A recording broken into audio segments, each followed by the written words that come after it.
లంచమంటారా మీరు? ఎంత తీసుకొని వచ్చారు? 500 తీసుకున్నారు. మేము పేడాడిస్టులు కాదండి, భూమి తల్లి బిడ్డలు. ఇక్కడున్న రైతాంగానికి కానీ రైతు కూలీలకు కానీ ప్రతి ఒక్కరికి నేను మీకు భరోసా ఇస్తున్నాను. అమరావతి ఇక్కడి నుంచి కదలదు. ఆంధ్రప్రదేశ్ రాజధాని అమరావతి.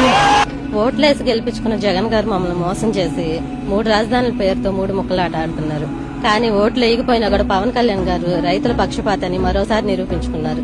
ఆయన కోర్టులో అఫిడవిల్ దాఖలు చేసినందుకు మేమెంతో సంతోషిస్తున్నాం. నేను బాధ్యత తీసుకున్నాను. ఏరు దాటాక తెప్ప తగిలేసే రకం కాదు నేను. ఆడబిడ్డలు ఇబ్బంది పడిపోయారు, మేము మర్చిపోలా.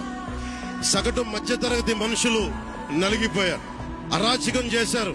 మీలాగా నలిగిపోతారు చూసారా ప్రతి ఒక్కళ్ళు.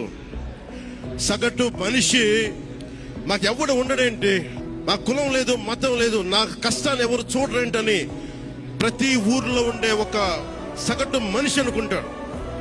ఆ మనిషి కష్టాలు నేను చూసిన వాడిని. ఆ మనిషికి భుజం కాయడానికి నేను వచ్చాను రాజకీయాల్లో.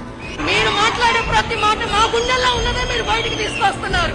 మాకు ఒక ధైర్యము, ఒక భరోసా, ఒక వెన్నుముక్క ఉన్నారంటే అది మీరేనని మేము నమ్మి మీ దగ్గరకు వచ్చాం సార్. మీ కష్టాలలో మీ ఇంట్లో ఒకటిలాగా నేను ఉంటాను, మీ అందరికి మాటిస్తున్నాను. న్యాయ దేవతను నమ్ముకున్నాము. మాకు 3 రాజధానులు వద్దు, ఒకే రాజధాని కావాలని మేము రైతులు ఎంతవరకని పోరాడటానికి సిద్ధంగా ఉన్నాము. ఇది గుండెల్లో పెట్టుకుంటాం, నిలబడతాం. ధర్మో రక్షితి రక్షిత.